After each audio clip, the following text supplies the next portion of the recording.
Hi guys, hope you're well. Okay, I've got the best recipe for leftover turkey. You're gonna love it. It's a beautiful turkey stew with sweet leek and smoky bacon biscuit dumplings. Yes! This is the most delicious dish. Here we got leftover turkey, white meat, brown meat, stuffing. It's all good. It's gonna make the most incredible stew. But then we're gonna make these biscuits, these dumplings that are so good too. So we're gonna start with that part. I'm gonna finely slice 2 rashers of smoky bacon. And then we're gonna go into a pan with a little swig of olive oil. So as that begins to fry up, it smells amazing already, we're gonna finely slice 2 small leeks, okay? So what I want you to do is just kind of trim the ends, and then that outer little piece like that we can remove. Get the tip of your knife and run it down the length of the leek like that, and then we can wash the leek under a tap. I'm gonna just cut it in half and finely slice it. Let's do the second one. So what I wanna do is give it a nice generous pinch of black pepper, and then straight in with the leeks.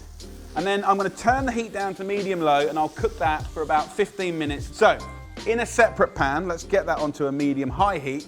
We'll start this amazing stew. So first up, I'll give it some more olive oil. Then we're gonna go in with 3 bay leaves. We'll go in with a couple of sprigs of thyme and rosemary. This will just get the flavors going. Then I've got 3 onions, roughly chop them.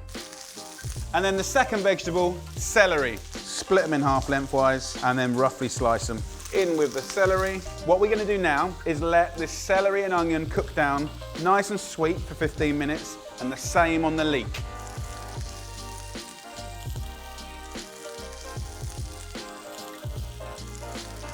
Okay, so 15 minutes later, you can see what's happened. That's cooked down beautiful. So first up, I'm gonna remove these stalks of herbs. Then in here, it's really simple to turn it into a beautiful, beautiful gravy.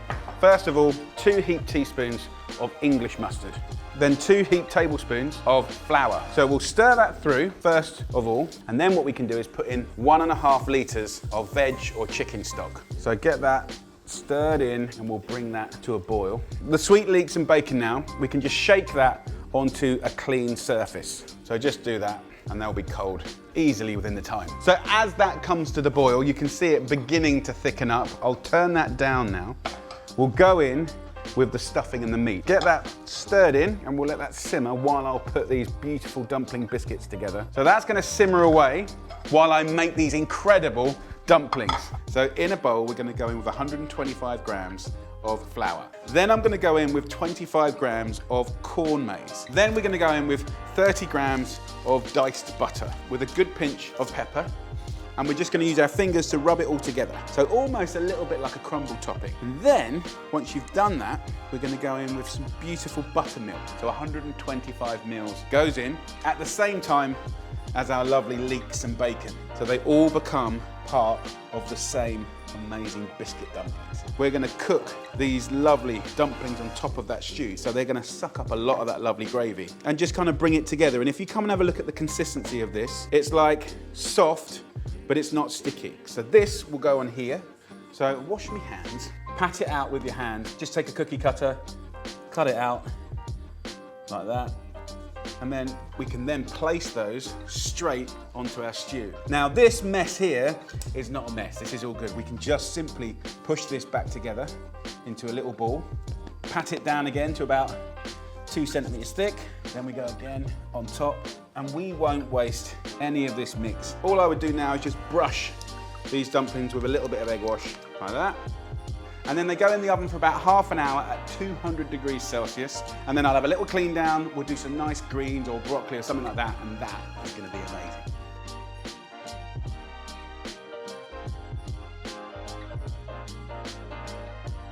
So, half an hour has passed. Absolutely beautiful. Hey, look at that.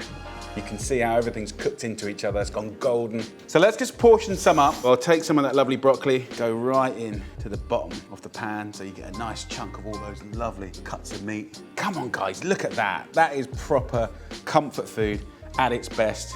Finish it with a little bit of gravy. Go on over the biscuits, yes. Beautiful turkey stew with sweet leeks, smoky bacon, biscuit dumplings. Let's get on with a little bit of tasting. Yes.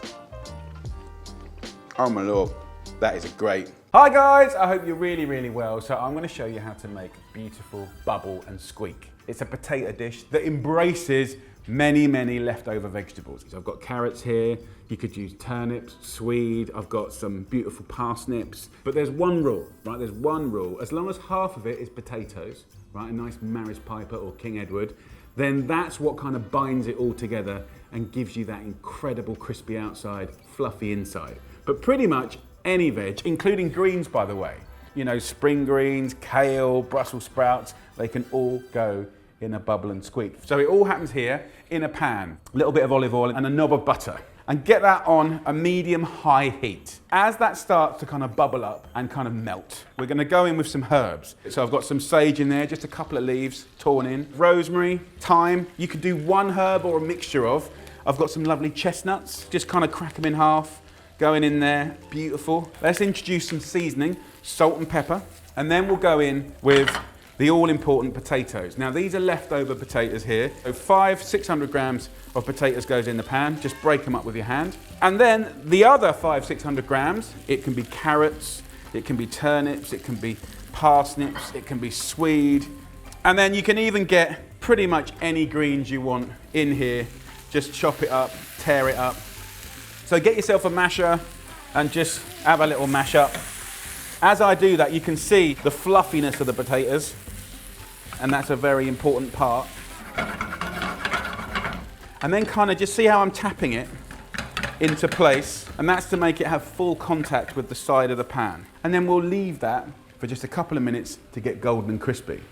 Then we'll come back, mix it up again, so the outside to the inside, pat it back down again, and then we'll do this for like 20 minutes. That's had about 2 minutes now. Now I'm gonna take the crispiness, I'll try and toss it, which is not what you normally do, but I'll show you what's happening underneath. Can you see that? And listen to the sound. That's bubble and squeak right there. And what we've done is we're basically now mashing in the outside into the inside. So look, once I've given it a good mix, then I'm gonna pat it back into its shape again. I'm gonna keep just pushing this down and make a bit of an extra effort to push this into shape. So this has had about 20 minutes now. You can see it's shrunk. You know, it's now kind of in the form of a large potato cake. So all I do now is get a nice like board like this, or a platter if you want, and literally just turn this over like that. And that, my friends, is your bubble and squeak. Look at it. So look, I'm gonna kind of just take this into sort of a brunch vibe. So same pan, so a 1 pan wonder. I'm gonna take some nice eggs. So just a little bit of olive oil in the pan like that. I might steal a couple more sage leaves. The smell is amazing. And then we're just gonna crack on the side the egg. Little pinch of black pepper and some seasoning. So just spoon some of that lovely hot oil over the eggs just to take that rawness away. So you've got lovely sage fried eggs with just a simple little salad of watercress. So just a kiss of oil, a little swig of vinegar. But if we look into that bubble and squeak, just look. Gorgeous, hot, steamy, crispy. Just gonna put some lovely watercress around here. I've got a pickle here called piccalilli. Again, very British. So there you go, old school bubble and squeak with piccalilli, watercress, and some sage fried eggs. Right, let's plate some up. Get a nice wodge of that hot and steaming bubble and squeak. Let's have a lovely fried egg on there like that. A few more bits of watercress and a little hit of that piccalilli.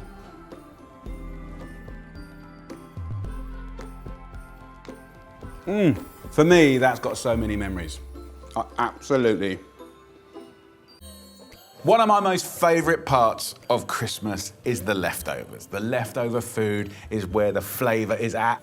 I call it a hodgepodge pie. And basically, it's a principle where you can embrace all of that lovely leftover Christmas dinner, whether it's the white turkey meat, brown turkey meat, stuffing, we got cranberry sauce. We're gonna get all festive. First, we're gonna start with pastry. I've got 2 helpers to help me bring this pie together. This pie is called a hodgepodge pie. Can you say that? No, hodgepodge pie. No. Hodgepodge pie. Dad, Yes. can I do my decoration? Yes, we're gonna do decorations very soon. And we got the white breast meat here. We've got some stuffing. We've got some brown meat. We have our lovely sauce. Oh, it's so good. That's it. Half a ladle, that's all you need. And then we can just push it around like that. One of the key flavours is cranberry sauce, and pop this on the top.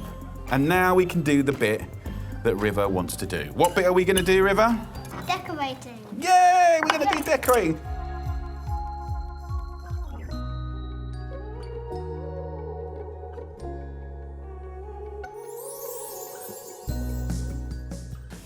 What on earth is going on? How? Look, wait, I'm trying to help the nation cook leftovers. What I like about this pie is, as bonkers and eccentric and as beautiful as it kind of is, it can actually take quite a battering. You can get bits wrong, you can tear it, you can fill the gaps, you can have fun with kids. I'm gonna whack that in the oven now. Leave me to the washing up, as usual. Love you! Look at that, absolutely. Beautiful. That, my friends, is the hodgepodge pie. Gorgeous. I'm gonna go for a spoon. There she is. Hot and steamy. Oh, some lovely greens right there. Little peas everywhere. I'm gonna have a little cheeky try. I love it. Turkey, stuffing in there. Sort of tastes like Christmas dinner. And the pastry is so gorgeous. Hodgepodge pie, lovely, homemade, full of love. And remember all of those leftovers brought together and celebrated. Who couldn't love a pie? I've got a hearty chili, the perfect winter warmer for this time of year. Nice colours now, look at that. Starting to look very joyful. It already smells amazing. It looks really gorgeous. I'm actually getting really excited. Taste buds are going already. Let's get a bit of salsa on the bottom, bit of cheese sticking to it. Layer upon layer of simply delicious flavours. Those beautiful beans, the texture's absolutely lovely. Yay! Who's ready for a nice little chili? Oh, wow. Lovely. Yeah. This is so lovely and warming. This is amazing. Very nice, really nice. I absolutely love it. Merry Christmas, guys. Merry Christmas. Merry Christmas, my darling. Christmas.